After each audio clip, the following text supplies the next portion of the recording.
Chapter 13. The second test. The winter frost took control of everything in its surroundings, where ice and wind seemed to be the best of friends with each other and the coldest of enemies with everyone else in its local environment.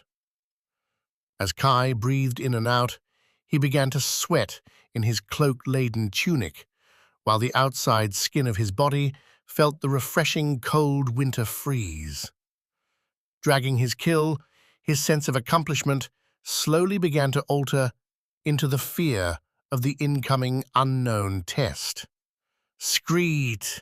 Screet! Metal scraping against something could be heard in the distance. Up ahead, Kai could see the opening of the known, unknown glade. Again, that urge to turn back around and avoid the group of berserkers headed by Bard, like avoiding a pack of wolves whose alpha welcomed blood, became blisteringly loud. But two thoughts emerged in Kai, the same two as before that kept his feet continuing forward. Skogamather and Viking.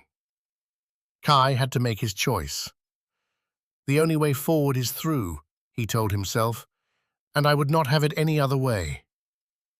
Approaching the opening of the known unknown, Kai stopped, squeezed his Yggdrasil necklace, and stepped into the glade, dropping the two dead elk behind him. Looking at the center, he saw Bard with just one berserker sitting on a log. The berserker was sharpening his axe. Bard and the berserker both looked up at the same time Kai had entered and remained silent, not speaking a word. The worst of Kai's fears surfaced. An ambush? A lethal holmgang?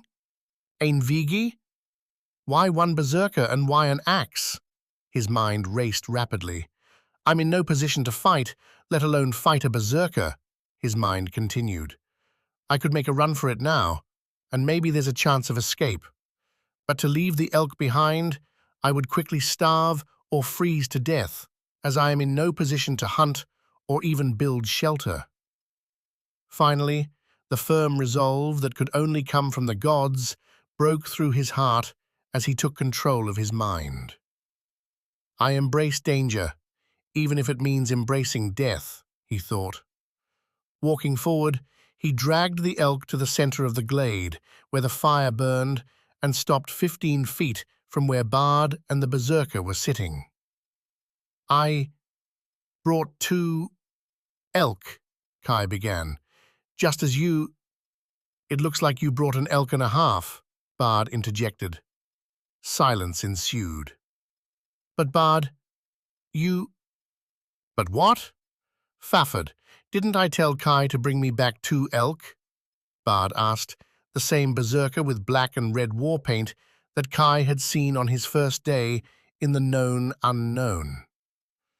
Yes, you did, Min Konunga, the berserker responded. And do you see 2 elk here? Bard continued. I do not. What do you see, Fafford? It appears I see an elk and a half. An elk and a half? Did you get that, Kai? Yelled Bard, as he progressively got angrier with each raised tone in his voice. Kai was silent. Well? Bard got louder. Well, I damn near died just getting 1 elk, Kai yelled, catching himself and immediately regretting his outburst. Bard now looked at Kai with indifference, staring him down in expressionless silence. You will now move forward with your second test, but because you failed to fully meet the requirements of your first, your task time will be doubled, Bard spat, breaking the silence. Task time will be doubled?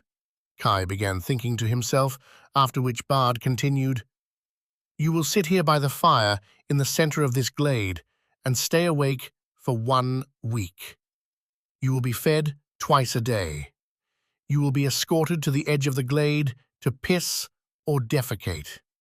If you fail and fall asleep at any point in time, Fafford will cut your head off. Begin. Fear crept back into Kai's body, followed again by raw courage. A surge of energy pushed Kai to mentally, physically, and spiritually walk forward, shoulder slumped, to the center of the glade and sit down in front of the fire opposite Bard and the berserker, after which Bard got up and left. Fafford continued, sharpening his axe.